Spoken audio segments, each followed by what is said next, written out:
नमस्कार। जनता पॉलिटिक्स में एक बार फिर आप सबका स्वागत है। आज मोटिवेशन का दिन है, इसलिए हम बात करेंगे बाज पक्षी की। मित्रों, आपने बहुत बार गुरु गोविंद सिंह के हाथ में सफेद बाज का चित्र देखा होगा। यह बाज उनके हाथ में क्यों रहता है, कभी सोचा? क्योंकि पक्षियों में सबसे अनूठा और असाधारण पक्षी है बाज, जिसके जीवन की सीख आपको अनंत ऊंचाइयों तक पहुंचा सकती है। आज आपको बाज के जीवन से ऐसी 8 बातें बताती हूं जिन्हें अपनाकर आप खुद को सफल और सक्षम बना सकते हैं।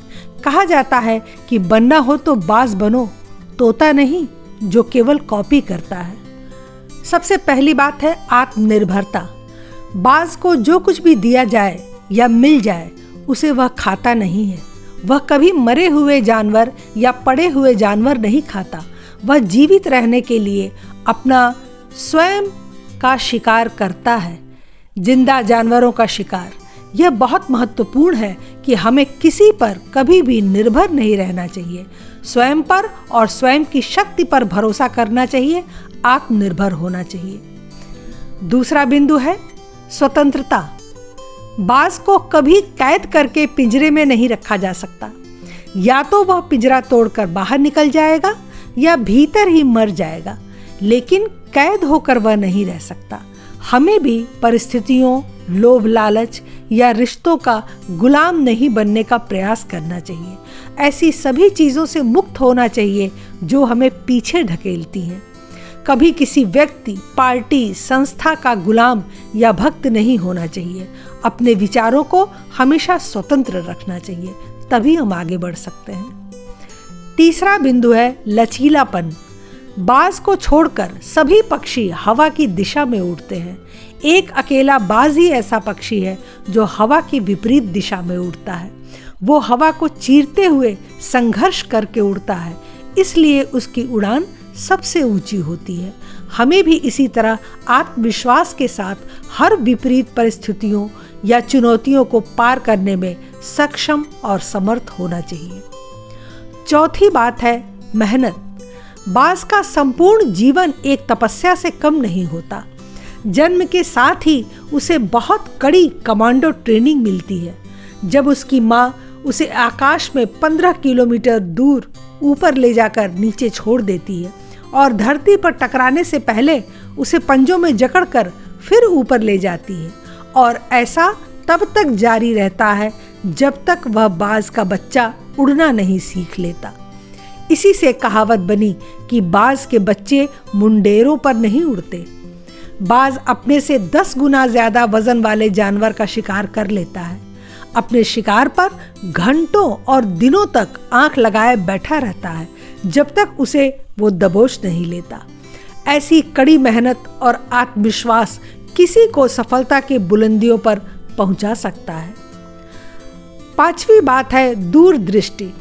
बाज 200 से 300 किलोमीटर प्रति घंटे की रफ्तार से उड़ सकता है और 5 किलोमीटर दूर से अपने शिकार को देख सकता है। ऊंचाई में यह 12,000 फीट की ऊंचाई तक उड़ान भर सकता है या अपने लक्ष्य पर केंद्रित रहता है। इसकी आंखें विशेष होती हैं और कहा जाता है कि दिमाग से ज़्यादा बड़ी बाज की आंखें होती हैं। इसी कारण सेना में जासूसी के लिए बाज प्रशिक्षित किए जाते हैं। तो हम में दूरदृष्टि होनी चाहिए और लक्ष्य साधने की क्षमता होनी चाहिए। अपने लक्ष्य से किसी भी हाल में भटकना नहीं चाहिए। ईगल आई का एग्जाम्पल इसीलिए दिया जाता है। अगली बात है अवसर की पहचान। आंधी, तूफान और तेज बारिश में सारे पक्षी कहीं आश्रय ले लेते हैं, लेकिन बाज को ऐसे मौसम बहुत रास आते हैं। वो और ऊंची उड़ान भरने लगता है और बादलों से भी ऊपर निकल जाता है। इससे सीख मिलती है कि मुसीबत में भी मज़ा ढूंढो। नेपोलियन ने कहा था कि हर बड़ी चुनौती अपने साथ एक बड़ा अवसर लेकर आती है। बाज की तरह अवसर को पहचानो और आगे बढ़ो। 7वां बिंदु है आराम से बाहर निकलो। बाज अपने घोंसले में उगने वाले कोमल घासों को निकाल देता है, जिससे कि बाज का बच्चा आरामदायक घोंसले में न रहे। वो कांटे और कड़ी चीजों से अपना घोंसला बनाते हैं। उसे पता है कि there is no growth in comfort zone. जब तक हम अपने कंफर्ट जोन यानी आराम को नहीं छोड़ते, तब तक हम ऊंची उड़ान नहीं भर सकते। एक बार उड़ान भरने के बाद बाज 6 से 8 घंटे तक हवा में रह सकता है। सोचिए, एक पल भी वह आराम की नहीं सोचता। वर्तमान समय में सुख सुविधाओं और लाड प्यार ने बच्चों को और बड़ों को संघर्ष से दूर कर दिया है। लेकिन याद रखिए, गमले के पौधे और जमीन के पौधे में बहुत फर्क होता है। हमें आगे बढ़ना है तो आराम छोड़ना ही होगा। 8वीं बात, पुनर्जीवन। बाज एकमात्र पक्षी है जो 2 बार जन्म लेता है अपने एक ही जीवन काल में। एक बार माँ के पेट से और दूसरी बार 40 वर्ष की वृद्धावस्था में। जब वो अशक्त हो जाता है, उसके पंजे, चोंच, पंख सब खराब होने लगते हैं, तो वो थक कर किसी पर निर्भर होकर चुपचाप मरना नहीं पसंद करता, बल्कि 5 महीने की बेहद दर्दनाक प्रक्रिया से गुजरकर नव जीवन प्राप्त करता है। वह किसी ऊंची पहाड़ी पर जाकर अपने चोंच तोड़ता है, अपने नाखून और पंजों को तोड़ता है और फिर अपने पंखों को स्वयं नोचकर फेंक देता है। पूरी तरह क्षतिग्रस्त होकर पड़ा रहता है, 5 महीने दर्द में काटता है और फिर धीरे धीरे नए पंख, नए नाखून, नई चोंच वापस आने लगते हैं और वो उड़ चलता है खुले आसमान में।